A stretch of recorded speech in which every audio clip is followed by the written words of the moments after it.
Hi, I'm Robert Timon. I'm the founder of Frame. Welcome to Frame Live.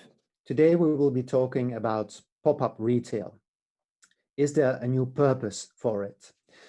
2020 has seen city center stores either shuttered or severely limited in their ability to engage their customers. To make matters worse, much of the clientele has fled to suburbs or beyond. At a time when brands find themselves unable to interact with consumers on home turf, what role can temporary retail play in closing the gap? We will be discussing that with two people. The panelists of today are Melissa Gonzalez. She's the founder and CEO of New York-based Lioness Group, retail strategist and pop-up architects, as they call themselves. And Melissa is also the author of a book called The Pop-Up Paradigm, How Brands Build Human Connections in a Digital Age. And my other guest is Richard Kylberg, founder and CEO of Stockholm-based and also cloud-based retail innovators, Blink. Hello, Melissa and Richard. Hello. Hello, how are you? Welcome. Melissa, I introduce you as the author of a book.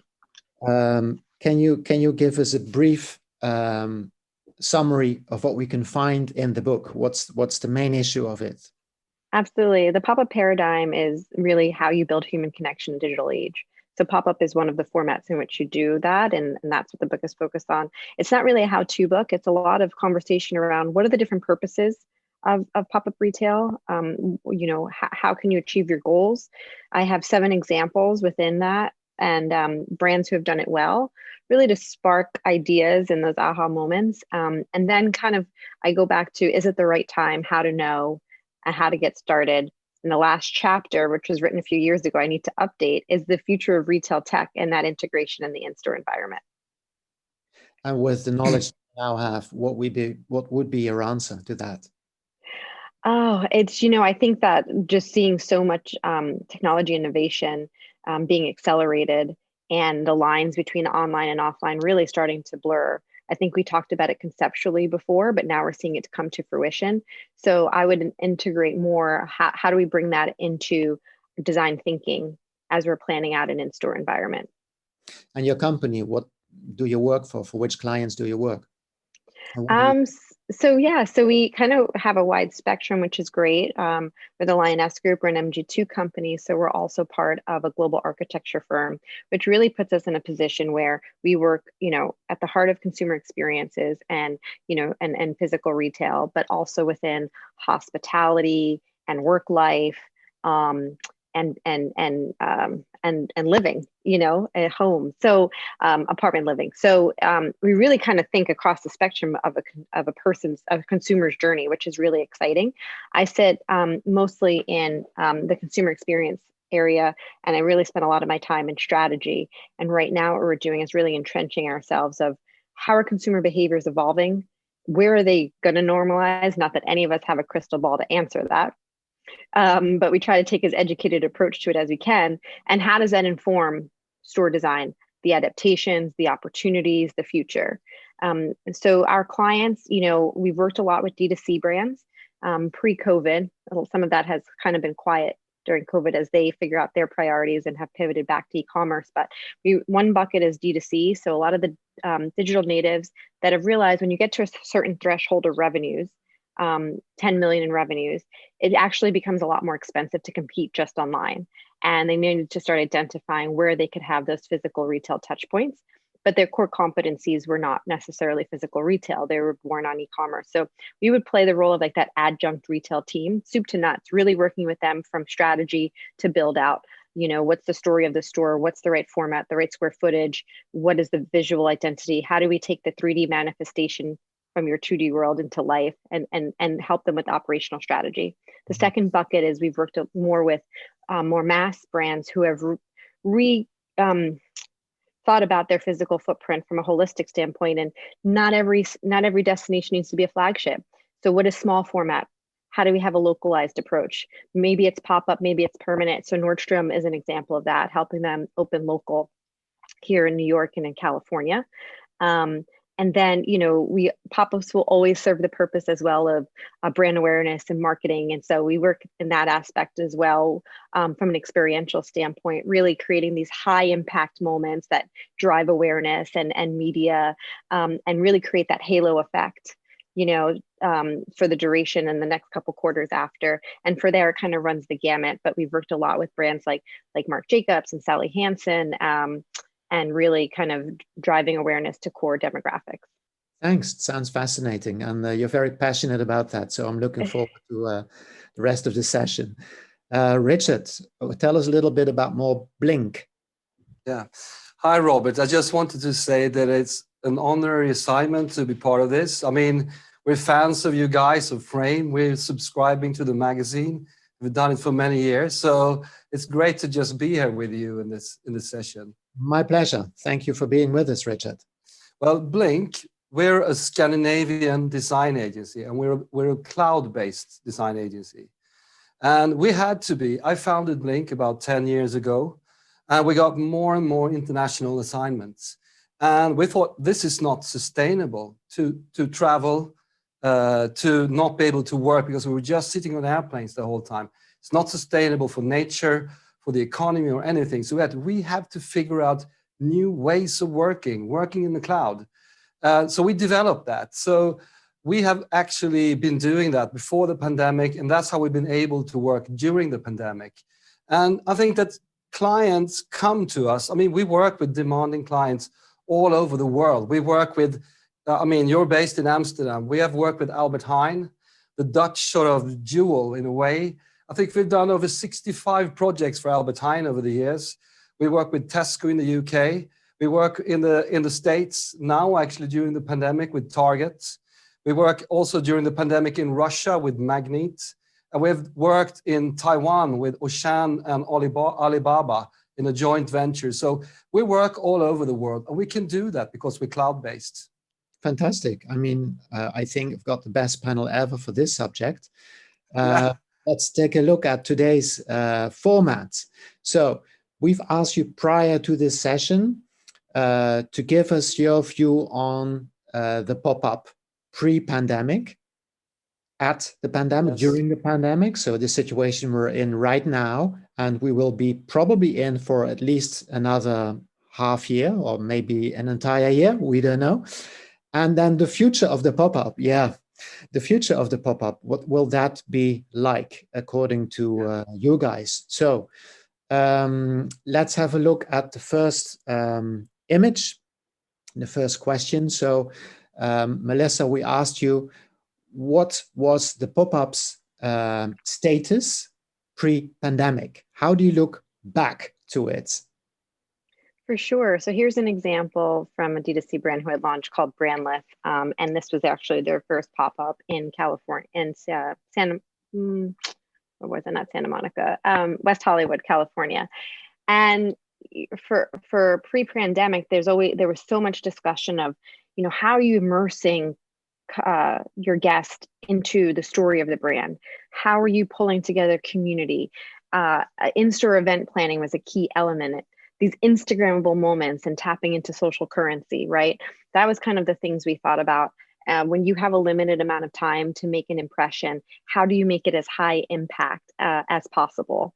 And so this is an example of that. They didn't just sell products at affordable prices. It was about educating around what does keto mean and what is paleo diet, and really understanding the benefits that the brand was bringing to your life. And for Brandless, it was also, we weren't focusing on the brand of ketchup or the brand of whatever. It was about this being good for you and how it opens up other things in your life.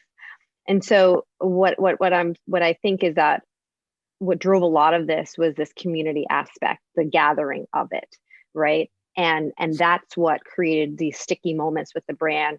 It's what drove you to tell your friend about it, for you to post on socials about it. It's what drove a lot of that organic brand awareness. And that was a big thing that we focused on when we approached pop-up retail for a lot of our clients. pre-pandemic, and everybody stood over the giant syrup bottle and they wanted to take their picture, and we had other elements throughout the space that had these moments as well. And it was just such a tactile experience, and it wasn't just tactile, like I said, it was community experience. So that was a big thing pre-pandemic. I know we're going to get to later where we see the future, but we are going to get back to this. And back to this, you mean back to this community driving experience? Yes, Yes, absolutely. You also speak about, of course, raising brand awareness, which is a logical thing. That's a basic condition for any retail operation. But also you speak about education. Mm-hmm. Yeah. So it's, what do you kind of, when we approach a pop-up, what's that white space opportunity? What is it that we're not answering and satisfying online that we can do in a physical space? Where is it that there's a deeper opportunity for learning, whether that's about the product attributes, fit, whatever it might be. It's not going to be the same answer for every single brand, but how do we create an environment that supports that and infuses that? And for Brandless, the education around nutrition and what these products really did for you from a health standpoint was a key element of the brand's value proposition to its consumers. Did you also see the pop-up as a way to experiment with retail formats? Oh, absolutely. And that's going to continue to be what pop-ups help do, right? Especially now as we're seeing a lot of mass retailers and brands that have a national or global footprint really having to consolidate the number of locations for, capital expenditure purposes, and also recognizing that not every city and state and location serves the same purpose or needs the same thing. Some need a destination 12 months a year. Sometimes that needs to be flagship. Sometimes that needs to be small format. And in other cases, it's not justified to be there 12 months a year, but it's critical to be there at key times of the year. So pop-ups serve that, and that it's a new product launch, a new partnership launch. You're testing out a new technology, you're testing out the viability of a city, you're testing out new formats. And there's going to be so much testing going forward because we're still trying to figure out where consumer behavior is going to normalize. And we've seen humongous growth to e-commerce, but even as things open in the past couple months, we saw that start to come down, right? And then unfortunately, we're having closures again, so it's probably going to creep back up. But where is it really going to normalize when we fully open again? And what part of the consumers had to do during this time because they were forced to are going to be conditions that stay, and there's going to be the new truths and the new behaviors versus those that were just trends, and we just don't know yet. So in a pop-up, it's a great way to have that really public-facing kind of focus group, so that you can learn about what's resonating, what's performing well, and figure out what you want to invest in as you go down the path of signing long-term leases again. So it's a vehicle to test concepts, to see what comes down well with specific audiences. When you speak about products and concepts, it's a way to educate people. So it's a great vehicle to deliver all kinds of services for a brand. It's in a way market research, you could say. Absolutely. And, on average, consumers walk in the door of a pop-up store with a different mindset than a store that's permanent. They automatically kind of walk in with the mindset of, I'm discover something new because this is limited time. If it's cool, I'm going to share it on socials. And they're very vocal about it, what they love, what they gravitate to, and even what they don't. So it's just a perfect environment for learnings for a brand. Richard, what about you? What is your view of the pre-pandemic status of pop-up stores? Yeah, this is, I think that if you look at pre-pandemic, brands do pop-ups. Pop-ups is part of sort of a brand's ecosystem or the format ecosystem. And I like what you're saying, Melissa, that it could be sort of a test bed. It could be a way to test things. I mean, this is an example of the work that Blink has done. But I think that has been a huge shift. I mean, we design customer journeys.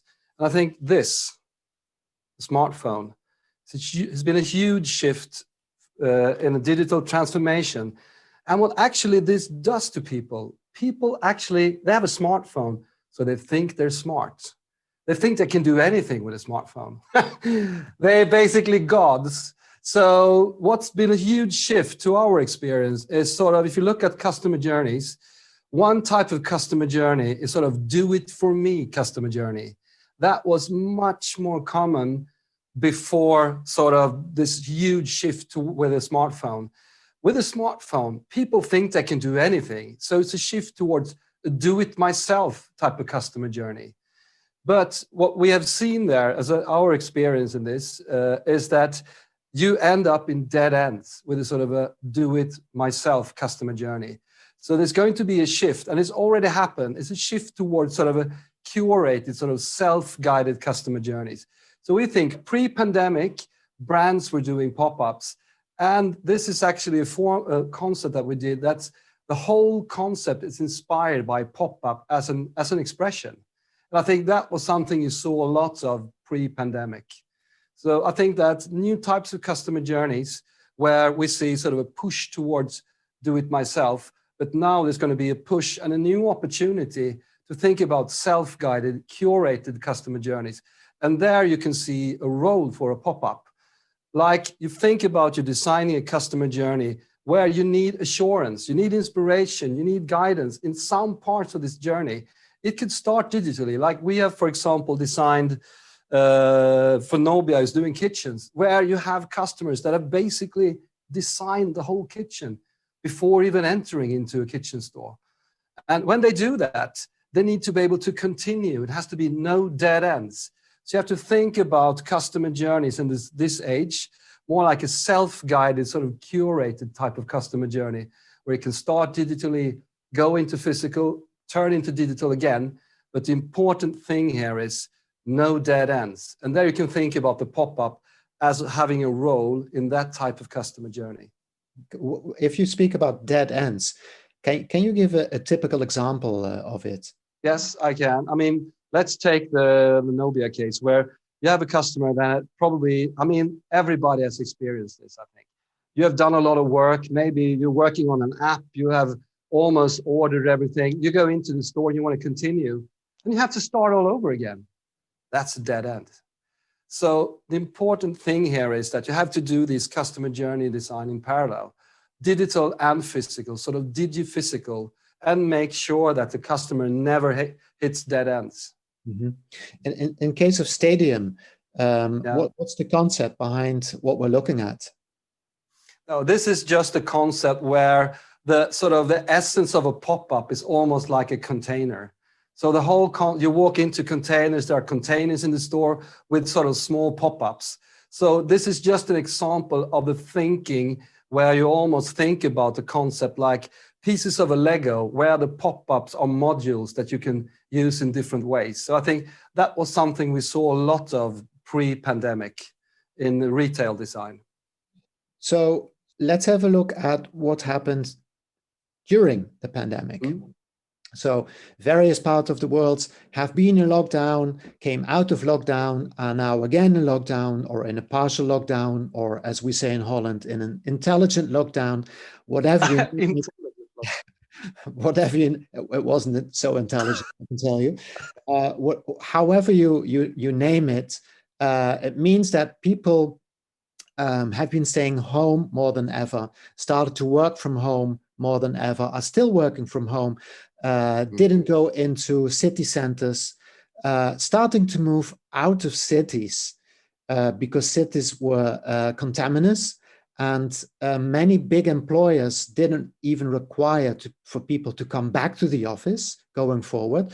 So that meant that people started to look for a new home in another city. So that means for retailers based in city centers, it's a dramatic drop in footfall. And what did that mean in the end for the pop-up, Melissa? Sure. So you'll see a theme with my images and keeping an optimistic through line. I agree. You've definitely seen a move to suburbanization.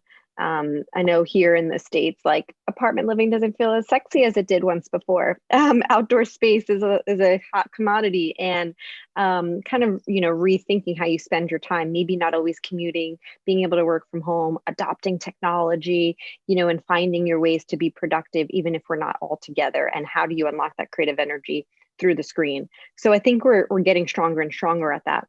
But despite all that, I think the desire for human connection still thrives, right? And when we find the opportunities to have that, people will do it. As soon as they allowed outdoor dining to happen, for example, you saw every table full, right? They would open the streets and close them down to traffic, and people gathered. And now as we're hitting colder months, you're seeing creative ways to do outdoor dining in a way that's safe, but a little insulated from the cold. And you're seeing people get together. They're doing it in smaller groups. They're doing it in safer ways. They're showing up in mass, but they're getting together, because that craving for human connection will never truly go away, right? We're just iterating on it. So that's the state of today, is how do we do that in a way that feels safe, but still kind of satisfies our human needs? And I think that this is a great example of watching not only consumers pivot, but businesses pivot, right? And they're also thinking outside the box and saying, okay, how do we foster that, even if it can't be in the same way? And I think the important part when you think of pop-up retail, a key element is that feel-good layer, right? So it's also not just leaning into safety protocols, but how do we layer in that feel-good part? Because that's what retail is. There's the transactional click of a button buying, right? Like you mentioned, Richard, that our cell phones allow us to do that. But there's the emotional side. And the emotional side is what really drives the industry, right? So here you're seeing an iteration where they're bringing in fun colors, right? And they're bringing in plants, and they're bringing in elements that, how do we still make it a dining experience, not just come get some food? So that's kind of the state of today in my lens. But this is the state of pop-up hospitality, so to say. If you would need to translate that to retail, what would that look like? I mean, it's interesting that you bucket it as hospitality, because to me, the blending of retail and hospitality is just getting closer and closer, and you started to see that pre-pandemic. And I think you're going to continue to see that going forward. The purpose of a store isn't just the transactional aspect, especially as we're being empowered more and more to shop through our phone, to order from Amazon, right? Stores are becoming a point of storytelling. They're becoming a point of how do you step into the lifestyle of a brand, So when we think of it, it's what's the wallpaper? What's the color of the walls? What are we suspending from the ceiling? What messages are on the floor? How do we make an environment where you want to stay a while? So I think while this is an image of hospitality, I think it informs a lot of the things that brands and retailers are looking to infuse into retail. It may be the top layer on top of some of the more functional aspects, which is what we have to be in now with curbside pickup and contactless payment and stuff like that. But even if we kind of need to pivot to more of these quick serve metrics, those that do it successful are the ones that are still doing it with those elements of surprise and delight and feel good elements. What role does product play in this context? When you say product, what do you mean? Like the product that's being sold? Do you mean like merchandising? Yes. Yeah, I mean, I think merchandising it's great in that aspect, because I think it's creating a world where we have to be more intentional about the curation and merchandising strategy. It's not about capacity per square foot. It's about experience per square foot. It's about understanding, what do we need to solve for in physical? Is it fit? If it's a shoe store, for example, then maybe it is about fit. Maybe it's a women's brand, for example, and flats sell really well online, but heels don't, because we can't answer that fit in the same way online as we can in person, or heel heights, or what does the fabrics feel like? And so, it's about what am I answering? How am I providing higher value? Or maybe it's that community aspect that really builds a brand. I think there's so many D2C brands these days that have really built themselves on brand ambassadors. And how do we create a physical space that furthers those connections and becomes a place we can get together? And we've had a pause on that, and I think that'll get picked back up. But it's really, it's really identifying, I think, like, what can we have online that we can sell through click of a button, and then what do we need to bring in store that elevates the experience for consumers and the way in which they develop a relationship with their brands. Mm-hmm. That's fascinating. Yeah, and very true. Richard, what's your point of view?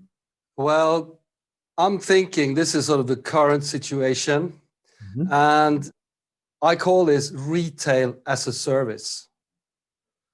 or even co-retail spaces. And I'll get back to that later, why I choose this image. I think the sort of scope of this discussion we're having now is, will pop-ups save the cities, basically? Yes. And I think if you think about the true essence of retail, what is it? Well, if you simplify it, it's basically turning traffic into money. That's retail. So that's what, or even whatever you sell is about, turning traffic into money.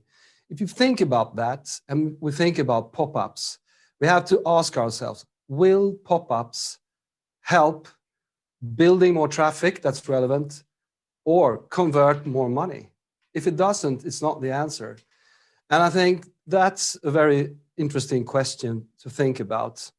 And you have to think about, picture yourself a 21-year-old girl sitting out in the suburbs, having access to the whole world through digital devices. She's online with her friends. What will drive her to go into the city, commute into the city, and check out a pop-up from a brand? Well, I think it has to be super relevant. You have to add something that's unique to the experience of the space. And so those dimensions has to be there. And I think you also have to think about, how can we do this in a scalable way? Because it's one thing to sort of invest 10 million bucks in a sort of a pop-up, in the middle of New York. But how can we do that in a scalable way for a brand? So that to me is an interesting question. And these sort of pop-up as a service, this is an example. It's called the Lobby. I'm pretty sure every town has this type of, like a mall where real estaters offer some kind of sort of almost all-inclusive service for brands to come in and do their pop-ups. And I think this is like almost, like one of those periods of, evolution where you had these almost like dinosaurs that were very weird and they died out for a reason. Because if you don't generate relevant traffic, if it's not a great experience, it's going to die. So I think this is something, it's an attempt. I think it's a little bit desperate. Most of these will fail, but it's a movement towards something very interesting. So that's why I choose this image. So retail as a service provided by what kind of organizations? Real estate owners. So it's going to be, I think you will see new sort of formations. You will have a real estate owner, an architect agency, and you will have some kind of, I don't know, that rents out space. And then you try to create sort of a service around it. This is an example, exactly. This actually has closed down also a month ago.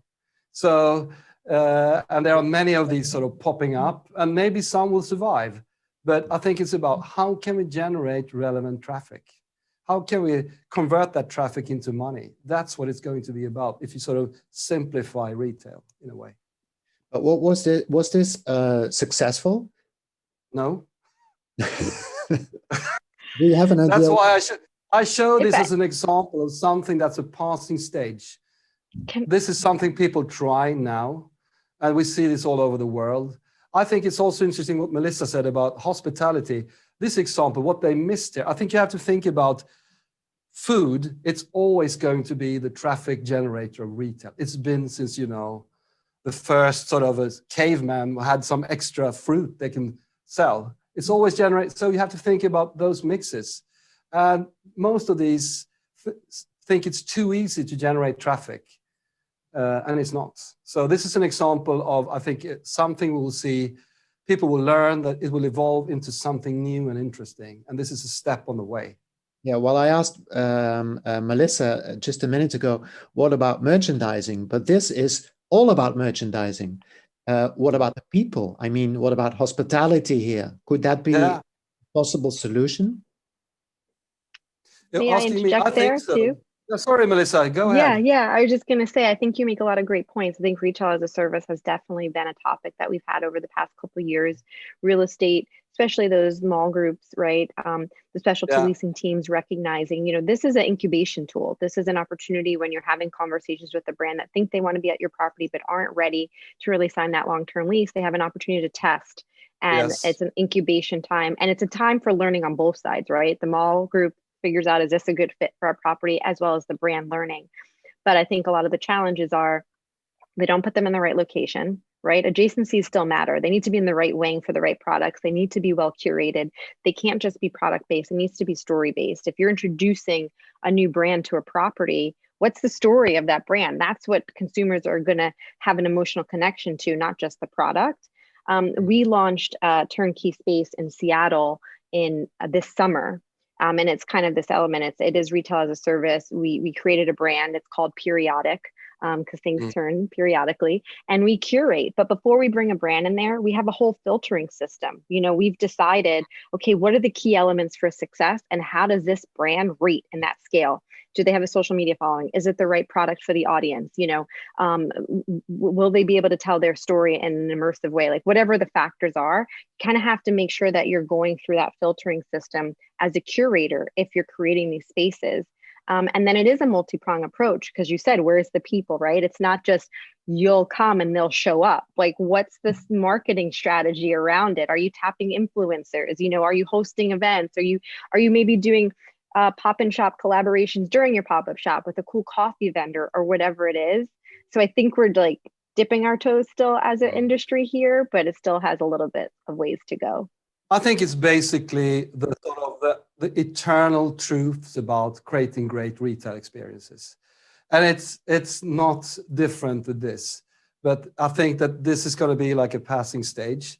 But it's interesting also what Melissa saying, that you learn about this is going to be, it's like a test bed also to learn and play retail in a way. So it definitely has a role, but I don't think this is the answer to the problems that the cities have. It has to be better experiences. It has to be more relevant, as always. But it's interesting to see this phenomenon anyway.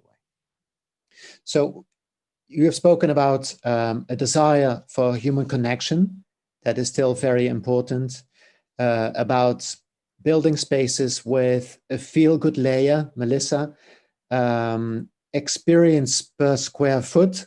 It's the first time I heard that, but that's a cool one.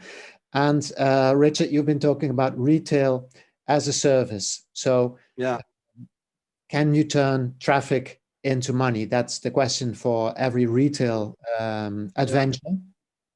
And here they obviously failed because they didn't think enough, I guess, about the desire for human connection. And I don't see any feel-good layers here as well. No. So let's take a look into the future. So let's suppose we all have been vaccinated, life has gone back to sort of normal, but we have our learnings from the pandemic. We still know that people want to connect with each other, that retail has to be relevant as ever, experiential, that people start their journeys online, don't want to walk into dead ends. So there's a lot of boxes that need to be ticked in the future. What will that future look like, Melissa? Wow. That's yeah, I went bold here for sure, because this is what this, so right, history after the Spanish flu, we had the Roaring 20s, Great Gatsby was born, and it was a booming era.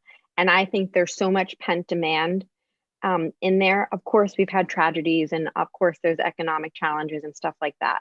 But inherently inside, this is the vision I see. This is what happens when we get vaccinated. And like, people don't want to just have transactional experiences after this. They want to go back to what we had, but even more, right? They want to go to events. They want to have, it's like a cultural moment. I think that's going to happen. And this is an extreme measure. Obviously, stores themselves aren't going to look like this, but I see it from an energy point of view. This is what I see coming back in. And as we're having all this exploration of the purpose that stores serve, there are going to be those that are a bit more functional. There may be stores that are just about flexible fulfillment, right? And then there's going to be other versions that are really going to be about this, right? About, not just going to a fragrance store, going to a secret garden, going into the fountain of youth, right? That's what's going to be like what we're going to want to create in these pop-up environments going forward when it's safe to do that again. So that's bringing people together, giving them a really strong experience, connecting them with each other. Where does money making come in? It's interesting you asked that question, right? Because I think that's the other shift that's happening, and we've talked about it, but the integration of technology is going to help fuel it. It's how do we account for in-store attribution and the impact that it has to customer lifetime value and the impact it has to all channels, right? So it's not just about the four-wall profitability for the duration of a pop-up. If you're having that conversation from the beginning of what are the goals, what do we consider success, what are we measuring, right? Then we have more points of KPIs to be evaluating, right? And so when we've done pop-ups, for example, we say, okay, these are the sales that were garnered during the duration of the pop-up in those four walls that we know, right? But then it's like, what happened to the key products that were showcased in this pop-up environment over the next 2 quarters? Did you see a significant growth in sales? Did you see that you were acquiring different demographics that you weren't before? What happened to your e-commerce traffic for the duration of the pop-up and the next 2 quarters after? Did you see an increase in traffic to that zip code radius? Did you see that the average cart size was higher?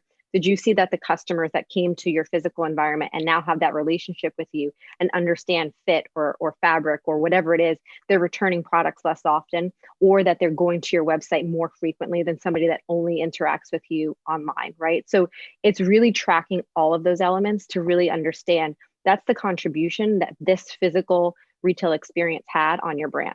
Clear. If we speak about, let's say, a fragrance brand, can you imagine what a pop-up store or experience would look like in their case? For sure. I mean, I think it's really about, it's funny, if you think of fragrance commercials, it's almost never like really about the product, right? It's about this world that you're unlocking because of that fragrance, right? And so to me, that's the kind of things, that's the opportunity when you're creating a pop-up store for a fragrance brand, right? Like, what have you brought them into? And so, is it a magical world? What journey did you go on? I mean, I think you definitely need these, and the Chanel Atelier does it well. They have this like little in New York City, they have this little like speakeasy room, so to speak, that is closed off. You don't go there at every time you're in the store, but there's key times you can go in, and it's very intimate, kind of sensual scent experience that you could have. And it's almost like a wine tasting, but for fragrances. And so to me, that's the kind of stuff that I envision going forward for if we talk about fragrance. Is that really different from what pop-up looked like pre-pandemic?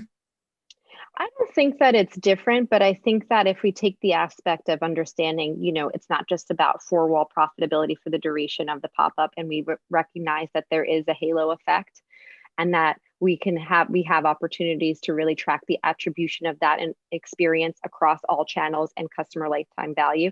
I think it opens up that creative license, that liberty to say, we don't have to just worry about capacity per square foot and what sales are we driving during this limited time period. We could really lean in a deeper way and a further way to let's create a great experience. And that's going to be the key differentiator for our brand with our consumers. So it's even more about the experience and less about transaction. On average, I mean, it depends on the goal of the pop-up, right? There are some, if it's a seasonal sample sale or something like that, then it's probably not, right? It's probably like, how much could we move, right? Or if so it depends on the goal for sure. But if we're talking about those whose goal is really building brand awareness, then yes. Richard, if you look into the future, what do you see in your crystal ball? Yeah. Kim? Melissa, I would love to be in that image, the Great Gatsby party. Yes, we're going to do it. Let's do it together someday. That would be amazing. What we think, if I'm thinking about back to the scope of we should solve, will pop-ups, how can we generate relevant traffic? Well, what we think is the future, we call it sort of influencers turning into pop-ups. So if you think about the power, I mean, Kim Kardashian, she is not scalable. She can't come to Stockholm. She won't. How can we create something scalable that will drive relevant traffic, turn that traffic into revenue? And I think this is actually is one of the sort of keys to the solutions. It's the power of the micro-influencers. And if you think about a person like Kim Kardashian, this is her guest appearance on Taobao, the Chinese Taobao.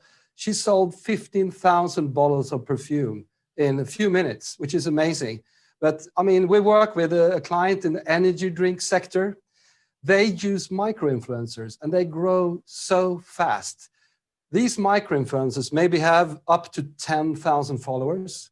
They create a pop-up around them in different type of sports outlets and things like that. And the power of that, it's amazing. And the way they drive traffic, I'm thinking a person like Kim Kardashian, she's a broadcaster. She's like a broadcasting brand. You think about these micro-influencers, they're narrowcasters, which is quite interesting to retail. Those people will drive their classmates, people they know, people who know who they know. They're like local celebrities, narrowcasting, driving traffic that's relevant and turning into pop-ups themselves. So do you even need a physical space to do this kind of activity? Yes. If you sort of dream into the future and think about what they need, because we see the next wave of e-commerce is with e-tail. They need to be physical because in some parts of their customer journey, you want to tickle the senses, like with the perfumes. Maybe you want to also get a feeling of confirmation. You want to meet real people, a feeling of belonging to a group and sharing ritual together. So they will need that. And what they also will need is a stage. Because if you think about what they have in their rooms and so on, it's not cool, it's not branded. If you can think about turning retail into commercial theater, into stages for the micro-influencers to drive traffic and do relevant things to their groups, it could be a huge, sort of, a more dynamic sort of, an interesting sort of energy that is sort of around this. So that's what we think could be one answer to this. Think about the micro-influencers and think about brands probably won't have that power, the stickiness, as micro-influencers do. They become almost brands themselves. Mm-hmm. And you see these micro-influencers opening up physical pop-up stores in the locations they live in. No, what we see, we have, for example, Bambooser, which is sort of a live streaming platform where they do live streaming and shopping at the same time. They want to have a better framework for what they do. They want to have nice lighting, like I have here. They want to have a nice setting, maybe branding. So what we'll see is sort of a new type of outlets where they will have stages, and it's going to be people, you know, they will create these stages that are sort of digiphysical in a way. So that's, again, retail as a service. I think so, yes. Yeah. But it's driven by from the grassroots. It's not driven from the powerful brands. It's sort of from the other direction, which we think is quite interesting. You should think about applying a YouTube logic to your thinking and think about the algorithms and the content. If it's great, these people, if it's great content, if it's relevant, they come. Mm-hmm. So, I mean, make the algorithms work for you, basically. Mm-hmm. So in this regard, you see micro-influencers or even the real influencers operating on a stage and either live streaming content or being there in real person and answering questions, demonstrating product.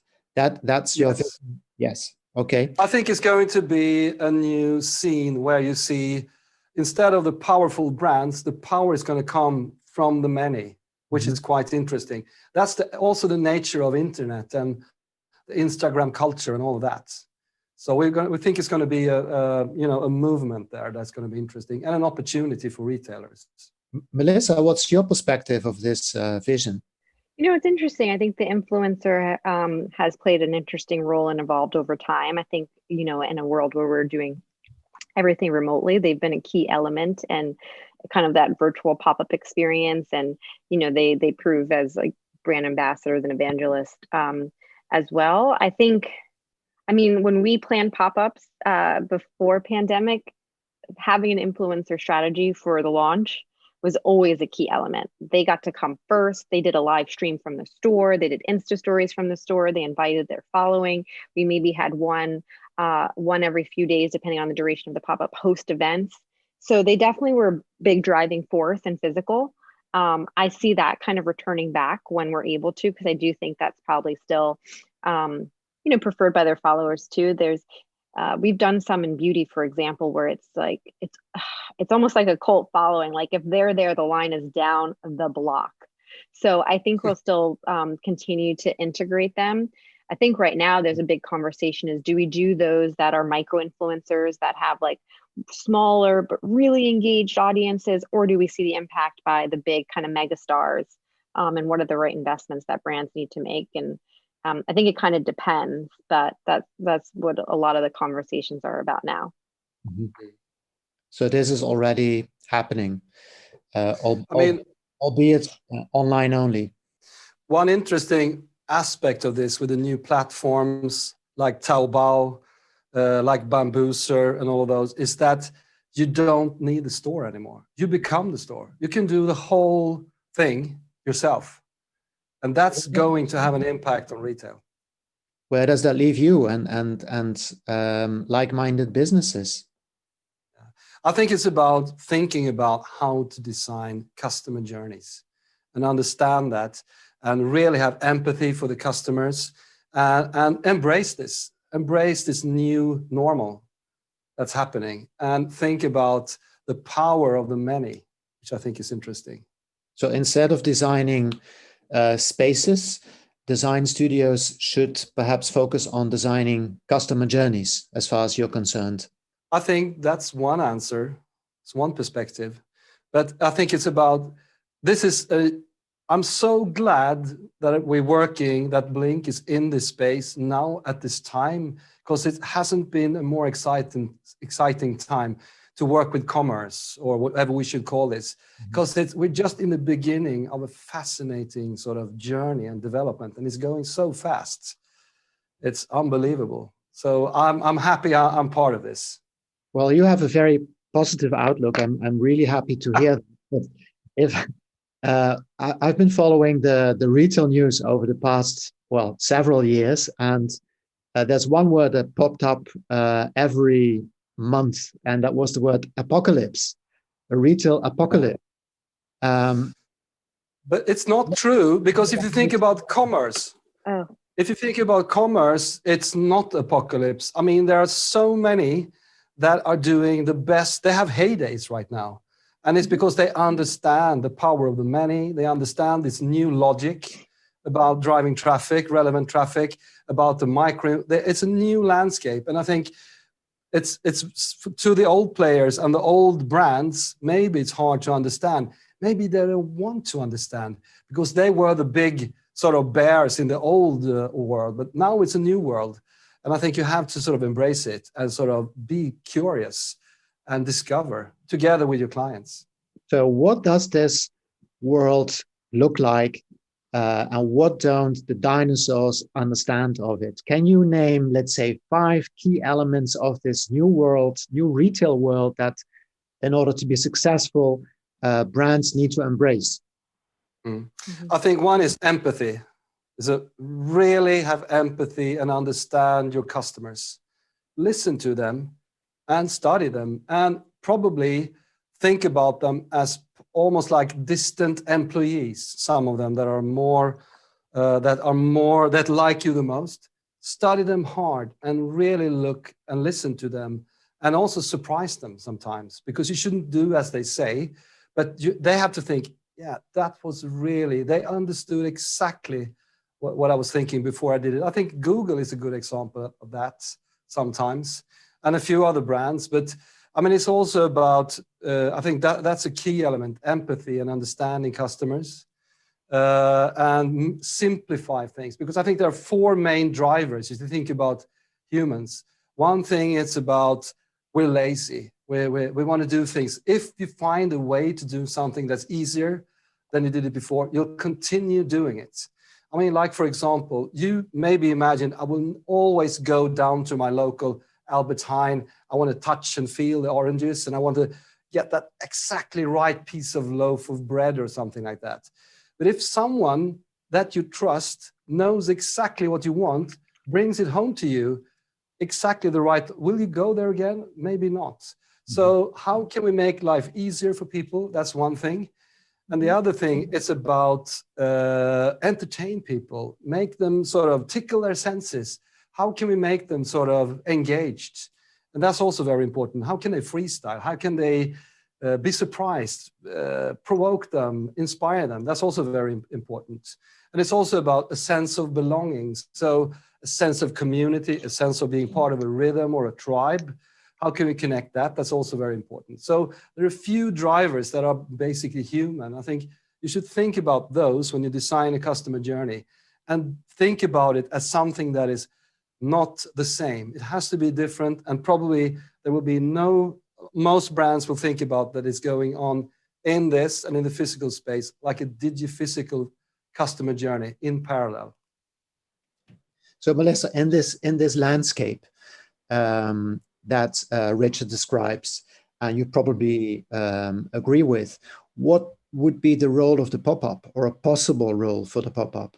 If you speak about understanding your client base, if you speak about entertainment, if you speak about simplicity, convenience, what would be the role of the pop-up?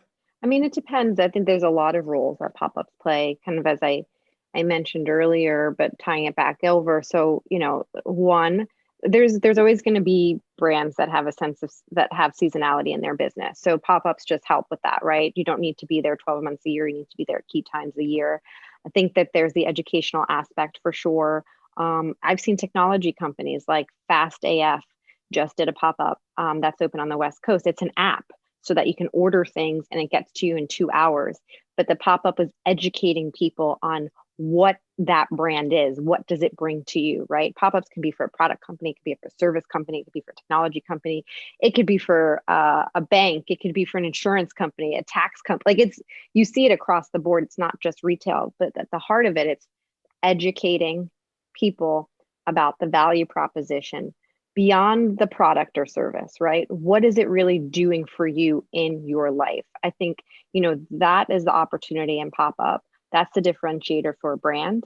I think some of the other elements that you mentioned before, like, yes, of course, from a tactical standpoint, I think you can't look at strategy and design in different silos. They need to work together, right? And to create a successful experience, right? We can't just, say, we need a store that's going to provide flexible fulfillment without understanding, well, what does a consumer find to be gratifying about that, right?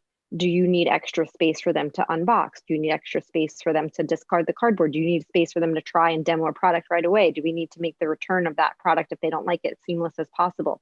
Is that what makes it gratifying? So, like, strategy and design have to go together. And then, with pop-up, again, it could be testing the viability of a new location. I think we've already seen lease terms continue to shrink. I think especially after the pandemic, there's going to be less confidence to sign a 10-year plus lease without knowing, is this a city I should be in? Is this the right square footage? Is this the right adjacency, right? There's a lot of testing that needs to happen in a pop-up for people to get confidence to sign those longer term leases. Definitely education and community building. I think that that's key elements. To me, pop-ups done well are the opportunity not to just serve your customers, but to unlock fans. And fandom is really what drives success for a brand or a retailer. Well, it's been a fascinating journey with the two of you so far. Let's see if the audience has any questions. So if you have any questions, please ask them using the Q&A button in the Zoom menu. I'll be. Can I add something? Yeah, just sure. a perspective. I think that, I'm from Sweden. Sometimes I feel that we come from the future when it comes to sustainability, and so on. And I think this is going to be more and more important. And I think that's how can temporary retail and the way of thinking play a role in making retail more sustainable. I think that should be a very important perspective also on this. And I'm pretty sure it can, if you think about that, you can do things that you can skin, reuse, and so on, like these examples of retail as a service. So how can we create something that's more sustainable from a holistic perspective? I think that's also No, I very, totally agree. I think the revolving storefront, the revolving pop-up storefront is a key example of that because, right, you're reconfiguring and utilizing the same fixtures. You're not just discarding when you're done. You're repurposing them over and over. So there is a question from somebody in the audience asking whether it's appropriate for a brand to enter a new market with a pop-up store. Of course, absolutely. I would say just disclaimer, remember, every touch point you make with a consumer matters. And I think some of the challenges I see in pop-up retail is, their last minute decisions, there's not sufficient budget allocation. The way in which budgets are allocated aren't always done as methodically as they could be. So yes, I think it's absolutely the way to enter a new market. It's a great way for learning. I think if you're going to a new market for the first time, be strategic about duration. You're not going to learn much in a week or 2 weeks. If you can get there for a full quarter, at least, that's great because it gives you an opportunity to do some A/B testing while you're there as well, right? You might reconfigure the layout. You might rethink merchandising. You might redo the storefront window, and you're learning along the way that whole time. But also remember, this is a lasting impression, even if it's temporary. So make sure that, less is more maybe, and really go for the impact and the key elements so that you're introducing your brand to that market in the most powerful way possible. So that's kind of what you're leaving with consumers once stores close if you don't then go into a long-term lease. And there's another question from Luca Albertario. How can you prompt sustainability when the client doesn't want to pay more for it? Yeah, I can. We have a lot of experience of that. And one way that we think about how can we nudge their customers into thinking and living more sustainable, that's probably the most powerful way you can do it. And I think IKEA is a great example of that, where IKEA is really driving the customer base into living and being more sustainable. And they're being front runners when it comes to switching to LED lights, all of those things. So I think that's really even more powerful. How can you nudge and inspire their customers into being more sustainable or living better lives, basically, without being judgmental, of course? And then I think the last question from David Kosok, and that's an interesting one, I think. Do you think that Gen Z as digital natives will be a new kind of on-the-ground shopper that we don't even know or understand yet? And what does that mean for city centers in 10 years? Well, that's really future-facing, this question. I think Gen Z is more complex than people think. It's, within every segmentation, there's iterations, right? And segments within that. What I think is interesting with Gen Z is, yes, they're born on technology, right? It's not this new toy for them. It's how they operate. So it doesn't necessarily have the wow to them the way it might to us because it's norm for them. But what it's unlocked is a capability to be connected globally. They're knowing what's happening with brands and retailers and stuff all over the planet. They are open to circular economy and trading things back once they've used it and getting secondhand from somebody else, right? And so they have different kind of values in being. I think physical still matters to them a lot because they do care about getting together in person and they crave it. And during pandemic, studies have shown that they've actually had a harder time than some of the older generations when it comes to kind of just being at home and working in isolation. So, it's just leaning into the aspects of understanding that they have a different point of view. And we need to kind of be mindful of those behaviors and create shopping experiences that kind of lead into that. Like they're probably even less transactional than we need to be for a physical store because they're doing it so much on their phone. Like they're interacting, they're gaming, they're doing all those things all the time. That's not why they go to a store. So I think we just need to make sure that we understand that as we design experiences for them. I totally agree. I have a sort of first-hand experience of that. I have twin daughters that are in that generation, and they behave totally differently. The way they shop. One of them is doing everything totally online. She never visits a store, and she does it very rationally, and she lives in the middle of the city. The other twin, she loves shopping. She wants to touch and feel. She's more like digiphysical, while the other one is totally digital. So it's, of course, going to be very, like we're humans. So it's going to be, some people will love to go to a store, some people won't do it. But they will be totally sort of know how to use these, of course. Great. And then the very last question, actually, it's a two-part question from Jeffrey Fisher. A retail as a service, he says, I have seen pop-up and even parking lots being used for fulfillment. He says, I think this is a great opportunity to treat it as a pop-up and significant and important touch point. What is your perspective on this? Fulfillment services is quite interesting. If you think about that, the way that brands accept that the last mile is sort of not their experience. It's like it's someone else's experience, like this fantastic new service in India called Dunzo, which has sort of totally revolutionized India. Well, I think that brands will not accept that, and that's a huge opportunity for pop-ups, because they will want to do a branded last mile experience, and we will see more of that. I mean, it's almost bizarre that that you accept to have the same type of sort of final touch of the experience, from almost like someone is delivering a pizza or a perfume. I mean, so we'll see pop-ups there for sure that will take care of sort of a branded or a co-branded experience, sort of the last mile. And then the second part of the question from Jeffrey Fisher about the future. He writes, I've seen pop-ups not only as a testing environment, but also for developers to give smaller retailers and direct-to-consumer companies opportunities to prove a B&M strategy could work with much lower upfront costs. What's your perspective?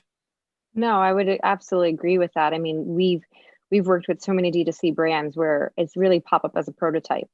And, you know, they're utilizing the learnings from that pop-up to go back to investors and say, here, we have proof points. You know, we can show that this physical presence had X, Y, and Z impacts, right? Like we talked about earlier with that halo effect, right? We're moving SKUs we wouldn't have moved, average lifetime values higher, all of those elements. And then they're also learning, you know, how can we do this in a cost-effective way to scale? And D2Cs, you know, have that mandate a bit, right? So we overshoot in the pop-up the first time potentially, and then we figure out, well, can we scale back? Like, did all of those things really move the needle? What does that environment really need to look like going forward? And then when they go back to investors, they're doing it with these learnings, right? And so it gives them a more powerful platform to raise. We did that with Madison Reed. We did their first pop-up and their first permanent. And it was through the success of the pop-up where we showed the percentage of customers that came in for that quick service that then converted to be subscribers for the product and ordering online and other products that they were also buying, the shampoos and the conditioners to enhance color and all of that. They utilize that information to say, this is proof that a physical footprint matters. It's essential for the growth of our brand. And they raised $25 million to continue to increase that physical footprint. So it's definitely a good testing. We call it kind of pop-up as a prototype, and it's definitely a tool for those that are looking to raise money to expand their physical footprint. Thank you, Melissa Gonzalez. Thank you, Richard Kylberg, for what I would like to call a masterclass in retail with a focus on the pop-up, but it's really been a very enjoyable learning experience today. Thank you so much for sharing your experiences, your insights, and your visions of the future regarding pop-up retail. I'm sure we will hear and see more from you. Thank you very much. Audience, thank you for being with us in this session of Frame Live. There will be more next week. In that regard, that it will not be called Frame Live. It will be, again, in collaboration with the IBA Forum in Germany. In a session, a lunchtime session, at least if you're based in Europe, lunchtime session called Time Out, the kickoff of which will be next week, Tuesday, 12:30, so lunchtime. I will be talking with the creative director of several German trade fairs, a seasoned businessman in design, and a designer and architect himself, Dick Spierenburg, about various issues in the business of design. Again, thank you very much for being with us today. Have a good day, evening. See you back. Thank you. Bye-bye.